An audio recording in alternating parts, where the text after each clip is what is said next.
Kementerian Luar Negeri Israel mengklaim Tel Aviv sedang menghadapi tsunami nyata imbas perang di Gaza, sekaligus mengklaim bahwa Israel sedang berada dalam situasi dan kondisi terburuknya. Mengutip kabar ini, pada 21 Mei kabar itu dilaporkan oleh sumber utama Yediot Ahronot. Kemenlu Israel menyatakan bahwa Tel Aviv menghadapi tsunami nyata yang hanya akan bertambah buruk. Sumber yang identitasnya tidak diungkap itu menambahkan bahwa Israel memang sedang berada dalam situasi terburuk, mengklaim dunia tidak bersama mereka. Mengingat dunia hanya melihat anak-anak Palestina yang tewas dan rumah-rumah yang hancur sejak November 2023. Seraya menambahkan bahwa Israel tidak menawarkan solusi atau rencana apapun untuk hari berikutnya, hanya kematian dan kehancuran. Sumber Israel itu juga mencatat bahwa boikot diam-diam benar adanya, bahkan akan meluas dan meningkat, mengklaim tak boleh meremehkan bahayanya tersebut. Sekutu Israel berkurang lagi. Prancis dikabarkan telah bertekad mengakui negara Palestina, mengklaim demi kepentingan dua negara.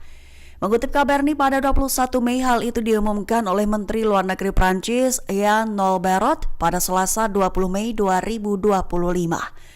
Ia menegaskan bahwa Paris bertekad untuk mengakui negara Palestina, menekankan bahwa hal ini demi kepentingan Palestina dan Israel.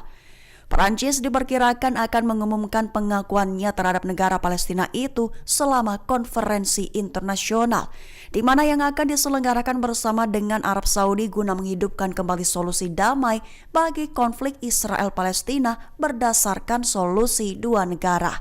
Dijadwalkan akan diselenggarakan dari 17 Juni hingga 20 Juni 2025 mendatang.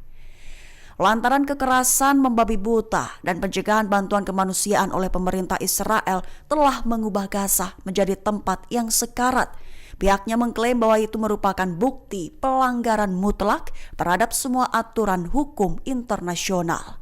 Pemimpin oposisi Israel Yair Golan memperingatkan bahwa Israel beresiko terisolasi di era apartheid, sekaligus mengklaim juga akan berpotensi dikucilkan secara internasional.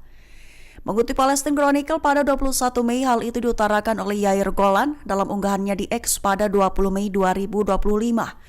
Awalnya Golan meluncurkan kritik pedas terhadap pemerintah, mengklaimnya gagal dalam sejarah Israel, menuduh pemerintah melakukan kekejaman terhadap warga sipil dan memperingatkan bahwa tindakannya dapat menyebabkan isolasi global yang mirip dengan Afrika Selatan di era apartheid.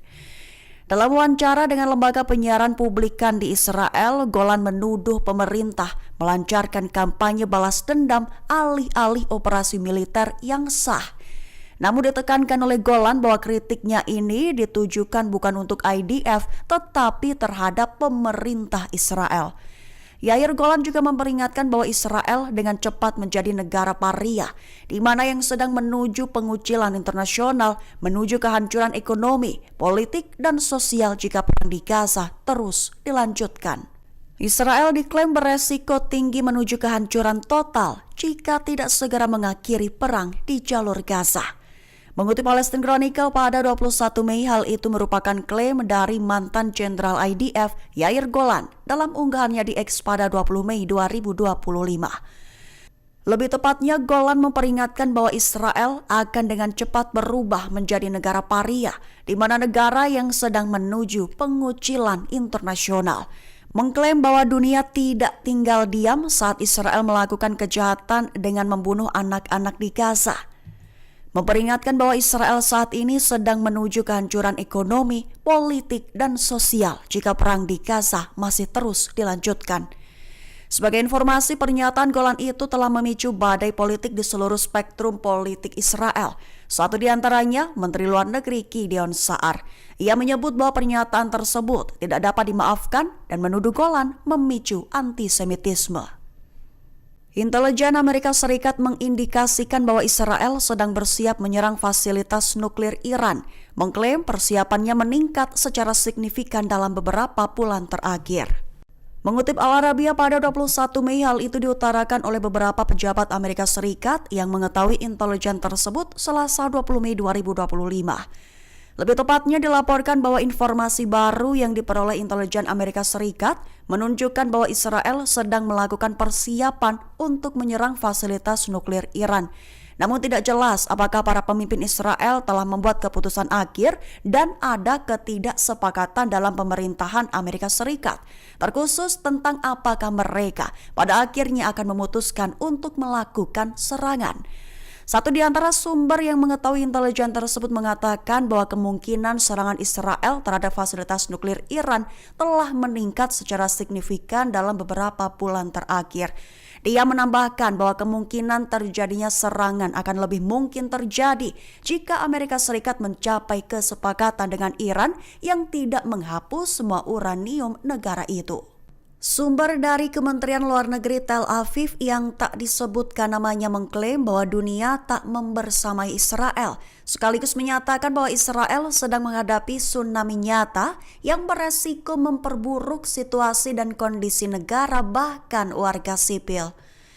Mengutip Kabarni pada 21 Mei, kabar itu dilaporkan oleh sumber utama Yediot Ahronot baru-baru ini. Sumber itu mengklaim bahwa Israel sedang menghadapi tsunami nyata yang hanya akan bertambah buruk, pun menegaskan bahwa Israel benar-benar sedang berada dalam situasi terburuk yang belum pernah dialami. Ditambah lagi, dunia diklaimnya tidak bersama Israel saat ini. Merujuk pada insiden November 2023, di mana dunia tidak melihat apapun kecuali anak-anak Palestina yang tewas dan rumah-rumah yang hancur. Seraya menambahkan bahwa Israel tidak pernah menawarkan solusi atau rencana apapun untuk hari berikutnya. Dunia diklaimnya hanya melihat kematian dan kehancuran saja. Sumber Israel itu juga mencatat bahwa apa yang ia gambarkan sebagai boikot diam-diam memang ada, tetapi diprediksi olehnya justru akan meluas dan bahkan meningkat, sehingga memperingatkan bahwa pihaknya tidak boleh meremehkan bahayanya.